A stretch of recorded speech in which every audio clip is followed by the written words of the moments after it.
Hello everyone, আমি ললিতা চলে এসেছি তোমাদের সঙ্গে একটা নতুন ব্লগ নিয়ে। তো আশা করছি যে যেখান থেকে দেখছো অনেক সুস্থ আছো আর ভালো আছো। তো আগের ভিডিওটাতে যদি দেখে থাকো তো আমার রান্নাঘরটা পুরো উল্টোপাল্টা ছিল। তো পরদিন সকালবেলা উঠে আমি সমস্ত কাজকর্ম করার পরে ভাবলাম যে যত কৌটো টৌটো ছিল সেই কৌটোগুলো আগে ধুয়ে পরিষ্কার করে নিই। আর কিছুটা রান্নাঘর গোছানোও হয়ে গেছে। তো সবার প্রথমে আমি কৌটোগুলো ভালোভাবে পরিষ্কার করে নিচ্ছি। যেহেতু রান্নাঘরটাও ধুয়েছি তো কৌটোগুলো না ধুয়ে পরিষ্কার করে রাখলেও মনটা ভালো লাগছিল না।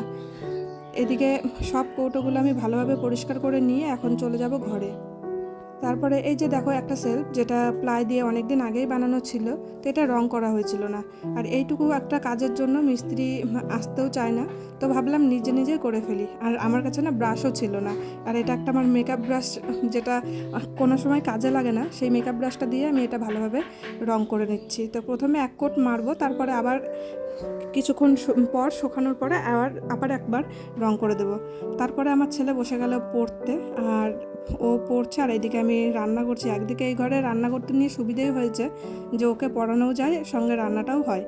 আর আগের দিন যে মহাশোল মাছটা এনে রেখেছিলাম সেই মাছটাই আজকে ঝোল করব।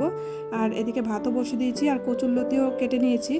আর আজকে মাছের ঝোল করব কচু দিয়ে আলু দিয়ে। আর মাছের ডিমটাও বের করে নিয়েছি, একদম বরফ হয়েছিল, ডিপ ফ্রিজ করে রেখেছিলাম, সেটা এখন বরফটা ছাড়িয়ে নিয়ে বড়া করব। আর এইদিকে দেখো আমি মাছটা ভালোভাবে ভেজে নিচ্ছি।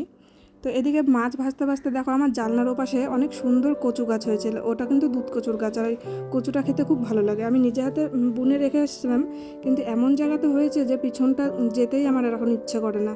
তো অনেক দিন থেকেই ভাবছি যে কিছুদিনের মধ্যে ওখান থেকে দুটো ডগা তুলে নিয়ে এসে রান্না করব। আর আজকে একটা দুর্ঘটনা হতে হতে বেঁচে গেছি। দেখো এদিকে তরকারিটা ফোড়ন দেওয়ার সময় হাওয়াটা জানলা থেকে উল্টো দিকে ছিল। তো ফোড়ন দেওয়ার সময় ওই গরম হাওয়া মানে গ্যাসের যে আগুনটা হাতে লেগে গেছিলো। তো কিছুটা তরকারি নিচেও পড়ে গেছে। তো কোনো রকমে তো তরকারিটা ফোড়ন দিলাম। আর আমি ভয় পেয়ে গেছিলাম যে তরকারিটা নিচে পড়ে না যায় আর হাতে পায়ে লেগে না যায়। যেহেতু কাজের হাত, এখন যদি হাতটাত পুড়িয়ে বসে থাকি তাহলে তো সবার অবস্থা খারাপ হয়ে যাবে। তো যাই হোক, এখন আমার রান্নাটাও প্রায় শেষ। আর নামানোর আগে আমি এখন জিরে গুঁড়ো আর একটু ধনে গুঁড়ো দিয়ে নামিয়ে নিচ্ছি। আর আমি ওটা মশলাটা আগের থেকেই ভেজে গুঁড়ো করে রেখেছিলাম, যে কারণে এখন আমার রান্না করতে সুবিধা হয়। সবসময় পাটায় বাটতে ইচ্ছা করে না অল্প মশলা। এদিকে পেঁয়াজ কাঁচা লঙ্কা কুচি দিয়ে ভালোভাবে ডিমটাকে মেখে এখন বড়া বানিয়ে নেব।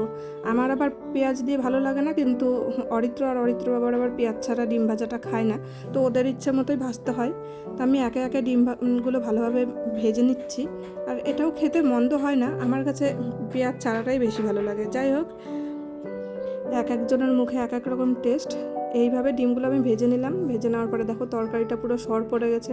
আর শুনেছি সর পড়লে নাকি তরকারিটা টেস্ট বেশি হয়। তো এক পিঠ ডিম ভাজা হয়ে যাওয়ার পরে আমি উল্টে দিচ্ছি ভালোভাবে। এটা একটু কড়া করে ভেজে নেব। আর এই যে দেখছো যতগুলো ডিম আছে, ভাত খাওয়ার সময় এতগুলো থাকবে না, অর্ধেকেরও কম হয়ে যাবে।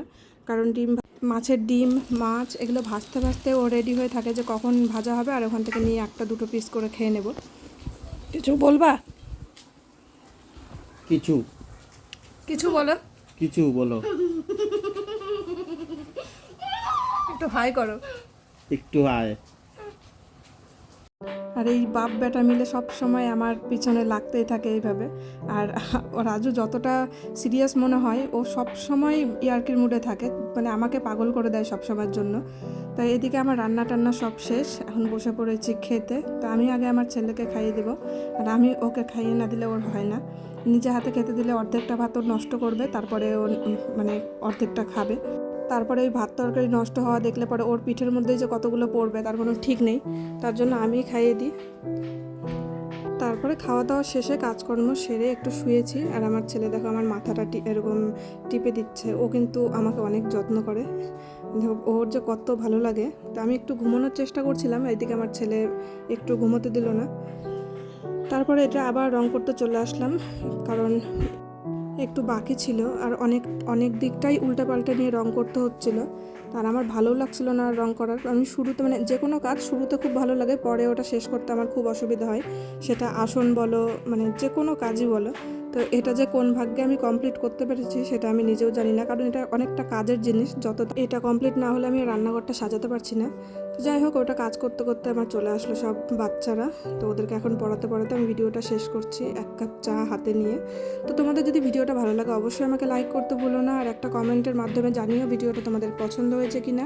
তো তোমরা যে যেখান থেকে দেখছো অনেক ভালো থেকো, সুস্থ থেকো, দেখা হচ্ছে পরের একটা ব্লগে।